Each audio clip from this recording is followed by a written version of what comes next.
नमस्कार। महाराष्ट्रातील 52,000 शिक्षकांना माझं नम्र आव्हान आहे मित्रांनो, 5 जून 2025 पासून आझाद मैदान मुंबई या ठिकाणी धरणे आंदोलन सुरू आहे।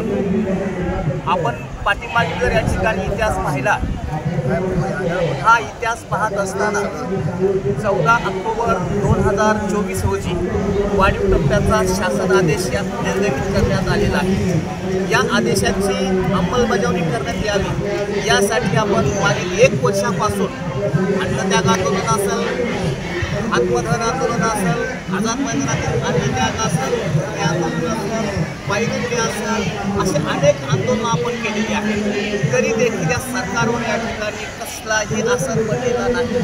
त्यामुळं शिक्षक समन्वय संघामार्फत 8 जुलै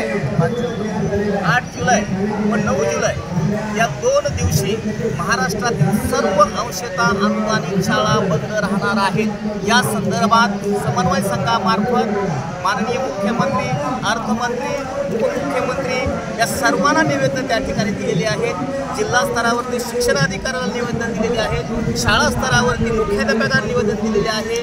तरी माझी सर्व शिक्षक बांधवांना विनंती आहे मित्रांनो, तुम्ही तुमच्या पगारासाठी आझाद मैदानावरती यायचं आहे। जरी तुम्हाला या ठिकाणी आपणाला कुठलाही चेहरा पाहायचा नाही आहे, तुम्ही कुठल्याही चेहऱ्याचा या ठिकाणी विचार करू नका की हा समन्वयक नाही आहे, तो समन्वयक नाही आहे। त्याचा तुम्ही कसलाही विचार न करता आपल्या हक्काच्या पगारासाठी उद्या आणि परवा 2 दिवस संपूर्ण शाळा कडकडीत त्या ठिकाणी बंद करायच्या आणि बंद ठेवून आझाद मैदानावरती या ठिकाणी उपस्थित राहायचं आहे। या ठिकाणी थांबतो। जय हिंद, जय महाराष्ट्र।